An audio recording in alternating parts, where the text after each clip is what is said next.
বইছে নদী, নদী। তা এসেছই যখন কয়েকটা দিন থেকে যাও কিন্তু পিসিমণি। ঠিকই বলেছো বাবা, এই সংসার করে না বাড়ি থেকে একদম বেরোনো হয় না। তবে ঝাঁসি থেকে একবার যখন বেরিয়েছি আমি বলেই এসেছি চট করে আমি আর বাড়ি ফিরছি না।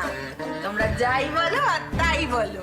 হ্যাঁ, কয়েকটা দিন আমাদের সঙ্গে থাকতে মানে পরিবারের মধ্যে থাকতে তোমারও ভালোই লাগবে। তা অবশ্য ঠিক। তা বাবা, তোমার বিয়ে হয়েছে কতদিন? ওই 1 বছর হতে চললো প্রায়। ও, তা শুনলাম তো তোমার বউ নাকি গান গায়।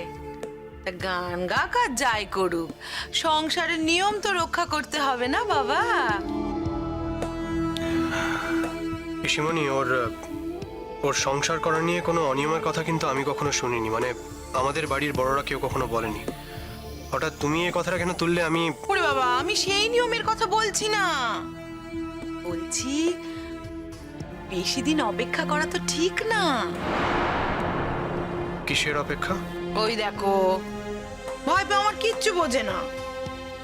ওমা, তুমি বুঝেছো তো নাকি তুমিও বোঝনি? কি ব্যাপারে পিসিমণি? আমি আর কত ভেঙে বলবো বলো দেখি। এ তো ভারী জ্বালায় পড়লুম। এবার তো দেখছি এই বাড়িটাকে আমার নিজের হাতে সাজিয়ে গুছিয়ে রাখতে হবে। এই সংসারে কত অবোধ লোক একসাথে থাকে রে বাবা। দেখো পিসিমণি, আসলে এত ঘুরিয়ে পেঁচিয়ে কথাবার্তা আমরা ঠিক বুঝতে পারি না। তাই একটু পরিষ্কার করে সোজা করে বললে বোধহয় আমাদেরও বুঝতে সুবিধা হতো আর তোমারও বোঝাতে সুবিধা হতো।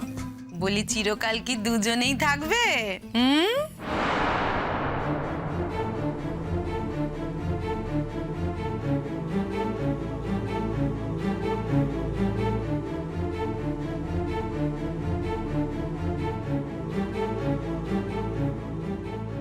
পিসিমণি, আমি জানিয়ে আসছি। আরে দাঁড়াও দাঁড়াও দাঁড়াও, আমি কিচ্ছু খাবো না, চাও খাবো না। যা বলছি তাই মনোযোগ দিয়ে শোনো। বাপু, তুমি যত বড় ডাক্তার হও আর যাই হও না কেন, মেয়েদের ঠিক বয়সে বাচ্চা না হলে পরে সমস্যা হতে পারে। এ কথা মানো নিশ্চয়?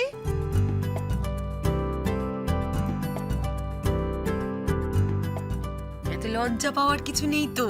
না, আসলে আমরা এখনো সেভাবে কিছু ভাবিনি পিসিমণি। ভাবনি, এখন ভাবো। আমি কিন্তু খুব তাড়াতাড়ি একটা সুখবর চাই, বলে দিলাম।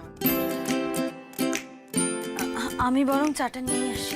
আরে দাঁড়াও দাঁড়াও দাঁড়াও দাঁড়াও, ওরে বাবা রে বাবা, দাঁড়াও, কোথাও যেতে হবে না তোমাকে। এসো এসো, এখানে এসো, এখানে এসো। বরের যেমন সেবা করতে